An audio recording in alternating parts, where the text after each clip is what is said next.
राज्यभरात मतदानाची प्रक्रिया पार पडल्यानंतर ज्या मतदारांनी मतदान करून आपला हक्क बजावलेले आहेत त्या मतपेट्या आता स्ट्रॉंग रूममध्ये ठेवण्यात आलेल्या आहेत। काल मतदान झाल्यानंतर 23 तारखेला मतमोजणी होणार आहे आणि आपण सध्या नाशिक मध्य विधानसभा मतदारसंघाच्या स्ट्रॉंग रूम परिसरात आहोत।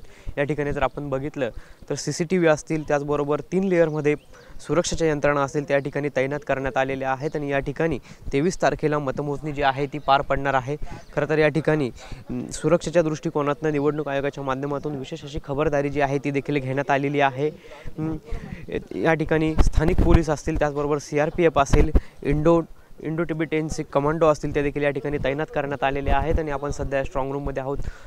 या ठिकाणी आज जे आहे ते कुटणी केली जाणार आहे आणि त्यानंतर 23 तारखेला या ठिकाणी मतमोजणी जी आहे ती सुरू केली जाणार आहे। सकाळी 7 वाजल्यापासून ही मतमोजणी जी आहे ती सुरू होणार आहे। आपण सध्या याच ठिकाणी आहोत। या ठिकाणी जर बघितलं तर विशेष अशी व्यवस्था जी आहे ती निवडणूक आयोगाच्या माध्यमातून या ठिकाणी करण्यात आलेली आहे।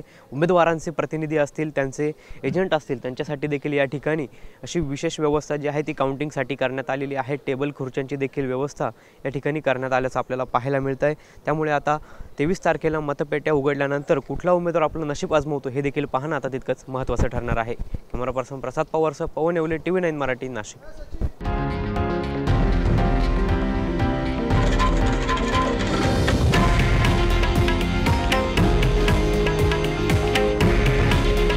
हे आहे देशातील नंबर 1 न्यूज नेटवर्क आणि आपण पाहत आहात TV9 मराठी।